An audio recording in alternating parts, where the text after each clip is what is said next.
itu terbukti setelah kemudian Pecco Bagnaia pasrah melepaskan posisinya kepada Jorge Martin, dia pun akhirnya menyalip. Justru Jorge Martin harus konsisten kalau bener-bener dia ingin membuktikan diri.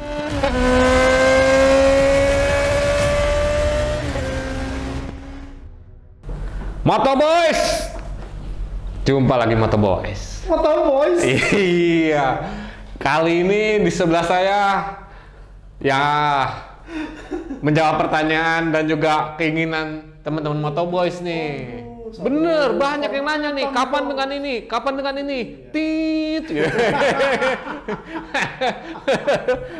Perlu dikenalin kan nih? Perlu lah. Perlu ya, Iya. Bang Joni. Halo Moto Boys. Lama banget ya Bang, lama. kita nggak ngobrol bareng kayak begini gitu ya. Tahun lebih. 1,5 tahun ada lah ya, 1,5 tahun ya. Semenjak ya itulah. Dinamika dalam kerja. Dinamika dalam pekerjaan tuh. Tapi Bang Joni sehat? Alhamdulillah. Alhamdulillah ya. Waduh, Adanya. keren banget nih Bang Joni sekarang. Mau loh kesini, mampir kesini mau. Ini suatu kehormatan banget loh. Di tengah kota. Tengah Ya, kota. iyalah. Tengah kota. Bisa terjangkau busway, Wis. MRT, LRT. Wis. Enak. Wih. Aksesnya gampang ya Bang? Tuh. Oh, kalau akses gampang berarti nggak cuma sekali dua kali nih main kesini. Insya Allah. Mantap. Bang Joni, Siap. aduh, seperti yang biasa kita lakukan. Apa nih? Kita lakukan apa? Kita biasa dulu mereview kan, Mereview. jalan di MotoGP kan. Oke. Nah, sekarang nih Bang, kita akan mereview MotoGP Inggris Inggris 2024, di Silverstone. Silverstone. Oke Bang Jon, Oke. gas nih ya. Gas kue. Gas tuh.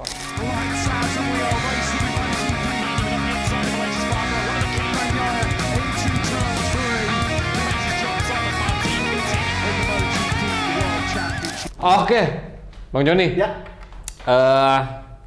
Ini mungkin banyak prediksi yang akhirnya orang pada meleset tuh Bang. Meleset. Banyak yang meleset karena Kayak film itu dong, apa? Matrix. Itu mah. Meleset semua kan? Udah gitu slow motion ya. motion, iya. Iya. Kalau ini enggak. Oh, enggak. Ini pas ini nih. Karena kan balapan ini. Betul. Nah, ini melesetnya begini Bang. Banyak orang yang menjagokan Jorge Martin Iya. ataupun Pecco Pecco Bagnaia. ataupun Marc Marquez nih. Iya. Di Karena MotoGP. Tiga nama orang ini yang sangat lagi Konsisten ya. Betul. Bermain di podium nih udah Betul. beberapa set terakhir kan ya udah. Iya. Banyak kan itu gitu Betul, kan. betul. Ya sebenarnya antara Jorge Martin dan juga Pecco Bagnaia. Pecco Bagnaia. Nah, Marc Marquez juga kan daya gempurnya lagi oke-oke. Nah, tapi perkiraan semua meleset karena seorang Enea Bastianini. Iya. The monster is back. Ya. Kalau menurut Bang Joni, apa yang membuat Enea Bastianini Iya.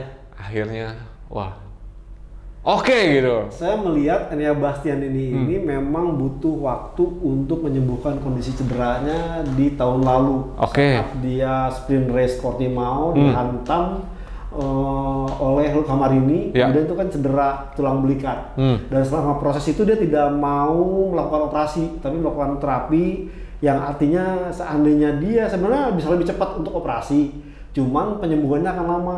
Nah ini makanya kemarin tuh dia agak kadang-kadang dengan kondisi terapi ini kan belum sembuh benar, kadang sakit kadang enggak. Nah sepertinya tahun ini udah mulai membaik, plus kemarin ya blessing in disguise juga, banyak jeda balapan yang cukup lama sehingga dia bisa recover lebih baik. Dan yang paling utama adalah kemarin si Enea Bastianini ini emang udah mencanangkan bahwa setelah dianalisis bersama Marco Rigamonti, problem dia itu adalah di time attack yang dia tidak dapat. Sementara race pace kemudian ini dia dapat. Makanya untuk bisa menghasilkan istilahnya menyempurnakan hasil, dia harus start di posisi terdepan. Dan kemudian kemarin itu dia berhasil melakukan time attack. Dan cukup sempurnanya lagi adalah dia menjadi satu-satunya pembalap yang bisa mengoptimalkan kondisi pasokan ban selang saat itu. Itu dia. Karena apa? Karena kemarin itu kan ban depannya baru nih. Ban depan baru tapi belum pernah diuji coba di Silverstone. Nah, sementara Silverstone ya sebenarnya tidak beda-beda jauh penyelenggaraannya, tetap di bulan Agustus awal-awal. Tapi Inggris ini kan punya karakter yang ajaib.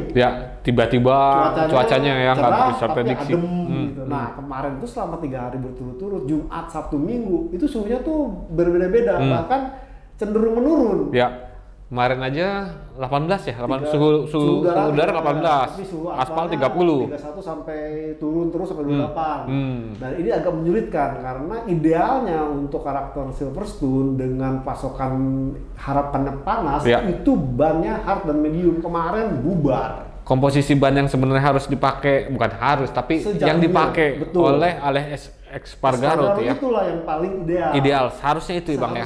Tapi kemarin ya itu banyak perjudian akhirnya. Orang ya udah gue gambling aja di medium kan. Sementara ya untuk yang hard medium nih Alex Espargaro dan juga Raul Fernandez ya. Kan kena slide ya, kena hajar Oliveira. Betul. Jadi so far cuma Alex Espargaro sendiri ini udah cukup bagus. Dia fastest lap loh di kemarin itu. Artinya apa? Komposisi ban cukup ideal. Sayangnya tidak istilahnya didukung dengan suhu aspal yang terus meningkat. Dan bahkan seorang Pecco Bagnaia bilang kemarin itu dia agak kesulitan. Selain dia tidak bisa memaksimalkan sesi sprint race karena dia harus terjatuh, dia tidak ada gambaran seperti apa race pace untuk balapan hari Minggu. Nah, Enea Bastianini ini benar-benar mampu mengoptimalkan hal itu. Dia sampai dikatakan ya pemilihan saya sebenarnya sama-sama aja, cuman itu tadi dia tidak memakai atau fokus menggunakan pengereman depan yang terlalu banyak, sementara Pecco Bagnaia, kemudian Alex Espargaro ataupun Jorge Martin itu benar-benar fokus di pengereman depan. Ya, terutama di berapa tuh? T16 atau 16 setelah Hangar Straight ketemu Woodcourt, kemudian 2 kali tikungan masuk 18, emang itu agak sulit. Oke. Disitulah akhirnya Enea Bastianini tuh, jadi kalau kemarin ada yang mengatakan Enea Bastianini mah pasti hoki, enggak. Dia itu kalau kita tarik ke belakang mengingatkan kita kepada sosok seorang Andrea Dovizioso. Itu dia. Yang dulu sempat juga ketemu dengan kru chiefnya Alberto Giribola dan bahkan ya di Gres ini kan tahun 2022 sempat Giribola kan. Iya, dan dia sempat saya kelepasan ngomong, wah juara dunia nih, paruh musuhnya berantakan. Nah, tahun kemarin ditinggal. Seandainya nggak ditinggal Giribola ke KTM, mungkin dia akan lebih maksimal. Nah, Enea Bastianini ini paling jago istilahnya apa ya, bukan menabung ya, menjaga tingkat keausan ban dari 20 lap, dia bisa menahan tuh sampai 10 lap tidak sampai tidak sampai cepat habis. Meskipun dia sempat digempur oleh seorang Marc Marquez. Dan itu terbukti setelah kemudian Pecco Bagnaia pasrah melepaskan posisinya kepada Jorge Martin, dia pun akhirnya menyalip. Jorge Martin tuh udah ketor kali itu. Udah di sini nih Bang ibaratnya. Waduh nih kok nggak ngegap, akhirnya terlepas lah. Dan dari 2 omongan Jorge Martin dan Pecco Bagnaia, dia bilang sebenarnya idealnya pakai hard, cuman nggak mungkin pakai medium. Nah, pakai medium kalau dipakai untuk pengereman depan terus kelar. Kenapa? Karena Michelin tipikalnya sejak menjadi pemasok ban baru itu sangat istilahnya apa ya, excellent atau chef de file atau mahakarya itu di ban belakang. Nah, giliran ban depan ini tidak bisa dikendalikan, si ban belakang itu spin cukup banyak grip, maksa untuk istilahnya kalau mamanya mungkin kagak ada sasis, itu pengen nyusul ke depan gitu loh. Nah, akhirnya ketimbang berbahaya mengalami low set, Pecco Bagnaia udahlah relain lah ya. Jorge Martin itu begitu. Dia malah bilang kok lebih tidak ada masalah ceter ban depan saat di belakang Pecco. Makanya dia mungkin kemarin tuh, oke dah, coba untuk melakukan taktik yang sama di belakang Enea Bastianini. Ternyata Enea Bastianini ini berbeda, dia bisa bikin gap jauh-jauh dan akhirnya sprint menang, main race menang. Sempurna. Sebenarnya nggak sempurna ya, kurang pole position ya. Pole position apa fast lap. Nah, kalau misalnya dapat semua, wah sempurna udah bener sih. Tapi tadi lu bilang Bang bahwa ya ini Enea Bastianini mengingatkan kepada Andrea Dovizioso. Sebenarnya Pecco juga kan karakternya sama seperti Andrea Dovizioso. Antara Jorge Martin, antara Pecco Bagnaia dan juga sekarang Enea Bastianini. Berarti saat ini Enea Bastianini ini yang memang lebih lebih kampiun lah, lebih jago lah untuk istilahnya menjaga Betul. kawetan ban nih bang. Sebenarnya dari dulu seperti itu. Cuman kalau mamanya kemarin dikatakan oleh Peko Bagian dan Jorge Martin, ini kondisi yang tidak ideal ini yang tidak Anda dapatkan, bahwa suhu antara Jumat Sabtu Minggu ini yang tidak konsisten, artinya tidak cerah, tidak panas. Ini yang membuat mereka tidak mendapatkan Feel yang bagus. Makanya itu dia.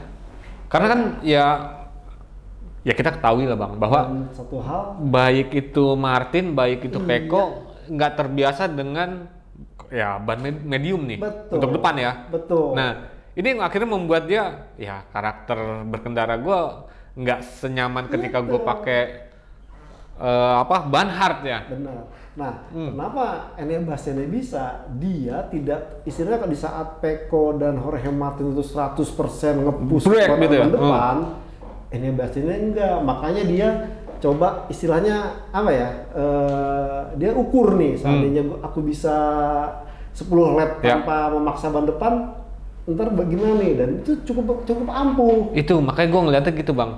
Wah, nih Bastian ini gila.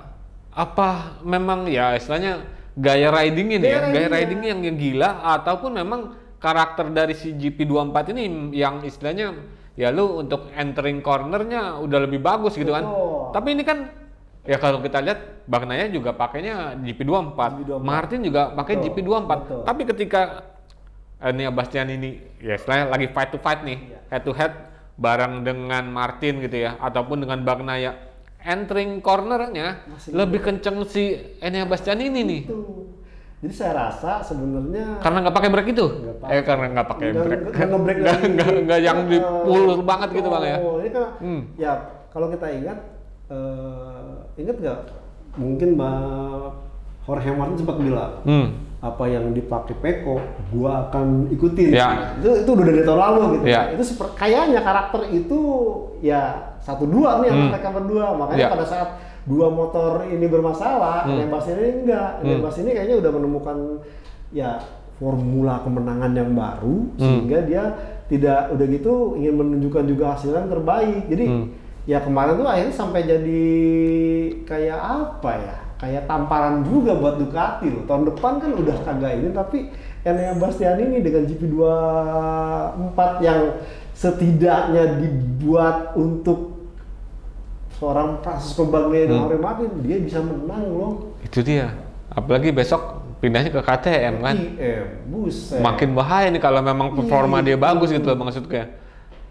Nah, tapi gini bang, kalau kita lihat nih ya, ini kan the monster is back. Enea Bastianini. Jadi Bastianini is back, I'm striker. Terus middle field-nya siapa? Gue ya. Middle field gue ya. Kira penyerang tengah aja bang. Jadi bola. Bola. Iya enggak, gue ngeliatnya gini. Dengan performa Enea Bastianini yang saat ini cukup menjanjikan gitu. Apakah nantinya dia bisa menjadi saingnya ini nih dua ini nih di klasemen nih. Karena selisihnya cuma sekitar dengan Peko aja 46 ya. Berarti dengan itu 49 dengan Martin kan. Bisa. Ini masih banyak seri tersisa nih. Apalagi ntar misalnya 2 kali. Nah itu dia. Makanya saya rasa meskipun kalau kita melihat apa yang dikatakan oleh Besti, dia bilang, oh enggak lah, ini mungkin kebetulan aja gue lagi paling bagus. Kan yang paling sering konsisten tampil bagus tuh masih ke Peko dan Jorge Martin. Tapi kalau saya rasa itu hanya istilahnya mencoba untuk merendah. Iya, merendah. Untuk menggapai yang gitu. Karena apa? Seorang Peko Bagnaia pun istilahnya merinding tuh dengan kemarin kemenangan Enea Bastianini. Karena apa? Karena kan Enea Bastianini tahun depan tuh udah bukan temen dia lagi. Sampai Peko bilang, kayaknya sih dia nggak akan bantu gua untuk menjadi juara dunia loh, karena tahun depan udah bukan rekan setim. Jadi benar-benar ini pure menjadi ancaman baru buat Peko. Nah, Peko harus segera istilahnya bangkit lah dengan hasil sekarang di bawah Jorge Martin, apalagi udah ada Jorge Martin, Marc Marquez, kemarin Maverick Vinales, sekarang ada Enea Bastianini. Musuh dia makin banyak. Itu dia. Dan gue juga ngeliat Bastianini udah mulai Kalau bagi gue sendiri ya Iya, Bang, udah mulai konsisten karena Betul. sejak seri Mugello ini udah mulai udah ketahuan. udah kelihatan lah ya, Betul. udah kelihatan. Nah ini puncaknya sih kalau menurut gue. Tapi Jangan dong. Oh, belum ya? Masih ada lagi. Terus dia bisa memberikan performa terbaik dan seru. tapi kan Red Bull ya tahu sendiri. Red Bull nih karakternya Peko lah. Kalau gue ngeliat Red Bull ya Bang, karena break, udah gitu gas, break gitu kan. Ini jago lah Peko nih. Tapi ya nggak tahu ya. Kita lihat Enel Bastian ini mungkin bisa mengambil kesempatan dari itu. Nah, tapi yang menjadi menarik untuk kita bahas Bang, ya tadi selain Enea Bastian ini bisa menjadi title contender untuk ya antara Marquez dan Peko, Bagnaia dan Jorge Martin. Nah, yang menjadi menarik adalah beban nih yang tadinya sempat berpindah ke Peko, sekarang balik lagi nih ke Jorge Martin nih sebagai ya pemangku ya. poin tertinggi kan. Nah, kalau menurut Bang Joni dengan pressure yang sekarang nih, apakah Jorge Martin ya akan tetap konsisten apa enggak nih? Kalau menurut Bang? Saya melihat justru Jorge Martin harus konsisten. Kalau bener-bener dia ingin membuktikan diri. Kenapa? Pertama dia udah dibuang ya Ducati. Ya. Pertama itu karena dia udah setia, udah coba bertahan dan bahkan ya dia sempat cerita juga, gua kenapa gue bertahan di Ducati tapi tidak jadi Ducati pabrikan ini hampir istilahnya dibayar dengan nyawa dia. Pertama kali balapan dia sampai crash sampai yang di Portimao kan Bang tuh gila-gilanya itu tawarin terus dia akhirnya bisa oke lah gue bertahan, ban cukup bagus, cuman ya gara-gara katanya sabotase ban. Jadi dia pikir mungkin kemarin gue diituin deh, tahun ini mungkin gue di fix untuk itu, ternyata enggak juga, padahal secara performa cukup baik. Saya rasa seandainya Jorge Martin tampil konsisten di ronde Red Bull Ring dan selanjutnya dan kemudian dia berhasil menjadi juara dunia, ini sangat luar biasa buat Jorge Martin. Bisa jemawa lah ninggalin Ducati ini. Karena apa? Karena dia membawa plat nomor 1 pindah ke motor Aprilia. Ini buat Ducati, anjir gua menang konstruktor kek, menang tim kek. Tapi nomor satunya ada di sini gitu. Artinya buat Aprilia juga wow gitu. Thanks Martin, dan bahkan ya tidak terdeng-aling kan. Sarah Nivola mengucapkan terima kasih ke Ducati yang sudah istilahnya membuang bibit, membuang bibit ini si Jorge Martin. Jadi saya rasa tidak ada alasan buat Jorge Martin, artinya belajar kan udah libur lama. Jadi masa dia masih mau mengulang kesalahan pas pada musim pertama. Pada musim kedua ini dia harus gaspol, dan secara rekor sih saya melihat Red Bull Ring nih punya rekor yang bagus. Kemudian kalau kita ke flyaway round pun dia cukup bagus di India, kemudian di Thailand. Saya rasa dia tinggal ya bahkan di Mandalika kan sebenarnya kan dia bagus banget kan, jauh cuma karena Nepsong crash sendiri. Saya rasa seandainya dia bisa menembus kesalahan itu, ya dengan 3 poin ini di atas, ini motivasi buat dia untuk bisa jadi juara dunia. Harusnya Bang ya. Semestinya. Karena bisa dibilang sebenarnya saat ini dia nothing tulus nih. Itulah. Udah nggak ada yang perlu. Sebenarnya kan dia kemarin coba untuk bagus tuh Jaim. Biar gua jadi pembalap pabrikan. Makanya dia terus bagus. Misalnya kalau mamanya kita lagi disorot sama guru nih, ini bisa pinter nggak? Kita langsung rajin kan biar poinnya bagus. Nah itu Jorge Martin di paruh musim pertama, tapi kan ternyata dia tidak menjadi skuad pembalap pabrikan. Ya itu dia. Malah ke Aprilia. Itu dia. Makanya dengan nothing tulusnya ini harusnya udah dia harus bisa lebih optimal untuk ya gue bermain santai tapi sembari gue mengejar sesuatu gitu kan. Karena ya lagi-lagi pressure nih, ujung-ujungnya pressure. Ketika orang ada tekanan, ini beda banget.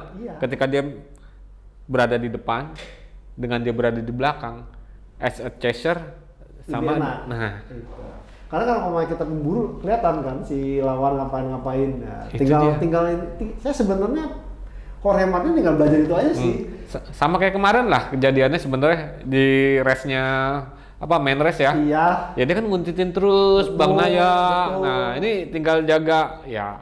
Dia bilang juga sembari gua ngejaga ban, sembari ngejaga fuel, selebihnya gua udah tinggal main kan. Betul. Nah, dengan dia posisi meskipun sedikit 3 poin, seandainya dia bisa patokannya pokoknya Peko, dia bisa berhasil finish depan Peko, itu saya rasa hal yang paling aman. Jadi kalau umpamanya isengnya gitu, ya deketin aja Alex Espargaro kan akrab. Udah, bantuin gua dong. Atau ke Enea Bastian ini kan yang sama-sama dibuang. Udah yuk kita kerjain, kan bisa kayak begitu. Kasarnya gitu loh. Nah Bang, ini yang menjadi menarik kemarin Aprilia. Kalau ngeliat Aprilia sebenarnya, ya ini rekor baru tercipta oleh Alex Espargaro kan, ini satu hal yang menarik sebenarnya kan. Artinya Aprilia ini cocok untuk di sirkuit Silverstone. Tapi ketika race ternyata ya halnya berbeda nih Bang. Kenapa Bang menurut lu Bang? Jadi kalau kita melihat tahun lalu tuh Alex Espargaro menang kan. Ini menunjukkan memang RSGP luar biasa. Makanya di tahun ini ingin dikomplitkan, dilengkapi dan bahkan berhasil pole position dan mencetak rekor tercepat satu putaran Silverstone sepanjang 5,9 km 1,57 sekian. Padahal terakhir itu 1,58, itu pun masih di old paddock, bukan yang di international paddock. Makanya kemarin itu juga hanya pole position itu 2 detikan karena cuaca. Nah problemnya adalah kemarin lagi-lagi si Michelin itu memasok ban baru, cuman tidak didukung cuaca yang ideal. Karena kalau cuaca ideal menggunakan hard medium suhu di atas 35, yakin tuh Aprilia menyala tuh kemarin. Beda cerita ya? Betul. Menyala abangku gitu kan? Karena Espargaro akhirnya nggak bisa melakukan hal apapun, karena kemarin tuh dia coba untuk menahan, istilahnya meningkatkan suhu kerja ban hard itu udah berusaha keras sekali, cuman karena suhunya malah ngedrop, dia agak kerepotan. Apalagi kan dia sempat bilang bahwa RSGP yang sekarang ini kan aero package-nya tuh bener-bener downforce-nya luar biasa, bikin fisik terkuras. Makanya kemarin akhirnya harus menyerah ke Marquez yang akhirnya harus mengambil posisi keempat dari Alex Espargaro. Jadi saya rasa Aprilia mungkin ini ya baru tahap awal, karena kan awal perubahan di paruh kedua musim MotoGP ini benar-benar semua motor Aprilia itu RSGP 2024. Mau yang Trackhouse maupun yang Aprilia Racing. Dan ini juga katanya, semoga aja nih pembenahan ini mengobati kendala atau problem Aprilia tahun lalu di flyaway round, mana yang istilahnya motornya malah bikin pembalapnya kepanasan. Itu sih tujuan kemarin itu sebenarnya, harapannya kalau suhunya lebih tinggi, kemudian performa hard medium maksimal, juga bisa istilahnya mengetahui patokan bahwa sejauh mana sih problem overheat dari Aprilia yang dirasakan oleh Alex Espargaro saat di MotoGP flyaway round, terutama India waktu itu. Dia merasa kaki Bang ya, betis, daerah betis ya. Sama ini, leher. Sama leher ya. Karena si hawa, atas itu. Dan bukan cuma India kan, Thailand, Malaysia, dan juga kemarin di Mandalika. Terutama yang memang daerah tropis yang suhunya bukan main kaleng-kaleng gitu kan. Di antara garis khatulistiwa. Nah Bang, tadi lu sempet ngobrolin Marquez. Nah, gua ngeliatnya kemarin Marquez tuh ada sedikit peluang sebenarnya ya untuk dia bisa mencapai podium 3 jika Bagnaia ya istilahnya dikasih mungkin 2 lap 3 lap ke belakang lah gitu. Itu ada kemungkinan nggak? Saya rasa susah ya? Susah ya? Lagi-lagi bahwa problem dia kan kemarin tuh yang towing motor itu kan dia sampai kesel kan, sampai dia coba towing 2024, 2023 enggak apa katanya, malah nge-gap. Akhirnya sampai 2023 Bezeki malah dia komplain kan, lah kok gua towing malah pelan. Lah, lu towing yang cepet ya ono. Dari situ saya melihat bahwa memang dia coba untuk mengikuti Enea Bastian ini, tapi memang karakter dari mesin motor yang berbeda ini membuat ya harus udah deh, selamat bye-bye Enea Bastian ini. Dia mau coba ikutin, cuma memang Enea Bastian ini lebih jago menjaga tingkat keausan ban, dan juga karakter power si 24 jauh lebih powerful ketimbang 2023. Akhirnya ya dengan posisi 4 ini hasil yang saya rasa cukup angkat jempol deh buat Marc Marquez ya, karena ya selisih finishnya akhirnya juga kan sebenarnya nggak terlalu jauh ya. Betul. Under 1 detik kalau mas saya. Iya. Karena ya orang juga bilang bahwa ya GP24 nya memang bagus, dari top speed bagus, entry cornernya juga bagus. dibandingkan dengan 23 gitu kan, Iya. yang memang ya nggak sebagus GP24 ini gitu. Betul. Nah, Bang, gue ngeliat kemarin seharusnya KTM ini, pasukan KTM nih, Iya, ini harusnya bisa nih betul. main kemarin. Cuma akhirnya loh kok akhirnya pada ke belakang, termasuk Brad Binder- Pedro Acosta. Brad Binder problem kopling katanya. Oh gitu. Iya, ada masalah. Kan padahal kalau mamanya kita cerita KTM ini yang super clutch, saat Iya. start tuh bagus tuh. Saat kemarin Iya. malah bermasalah, akhirnya harus DNF. Sementara memang untuk Pedro Acosta memang masih agak kesulitan. Lagi-lagi yaitu ban Michelin ini yang ya sebenarnya kalau mamanya Michelin sendiri berkoar kan, wah pecah rekor, pecah ini. Sebenarnya kalau mamanya dari sisi pembalap ya pengennya sih bannya nggak seperti itu, karena beberapa kali nih banyak yang berkomentar tuh bannya tuh kayak ngasih indikasi kalau gue paksain tuh bakal crash Ya, gitu. Makanya ya. akhirnya pembalap ambil safe, langsung cari kesimpulan udah deh yang awalnya mungkin bisa rebah sampai berapa derajat Ya. ya udah agak tinggi deh biar tetap bisa aman. Jadi kebanyakan KTM kemarin permasalahannya memang di lagi-lagi persoalan ban. Ya, ketimbang harus dipaksain tapi crash ya udahlah kita jaga aman tapi bisa pulang mendapatkan poin. Ya, karena dari tahun lalu juga sebenarnya apa cocoknya KTM itu dengan ban hard ya sebenarnya ya. Iya. Dan ini pakai medium yang memang akhirnya medium dengan komposisi kompon ya racikan baru juga kan, mereka harus ngeraba lagi sebenarnya nih kan. Jadi kan kalau dulu kan Michelin itu masih 3 opsi ban depan, 3 opsi ban belakang. Ya. Sekarang kan enggak, 3 opsi ban depan, 2 opsi ban belakang. Ban belakang udah fix medium dan soft. Atau soft. Iya, depannya baru tuh medium, hard, soft. Kalau soft nggak mungkin, berarti ya tinggal 2, medium dan hard. Nah hardnya tidak bisa dimaksimalkan cuacanya. Jadi pemainnya mataharinya mungkin terik pun Ya, tereng, baru bisa ya. baru bisa. Oke, kalau nggak lu ya udah bakal jadi ban licin itu kalau nggak. Benar. Bang, sebenarnya gue pengen ngebahas tentang ya pabrikan Jepang nih. Jepang Ya kan di ini.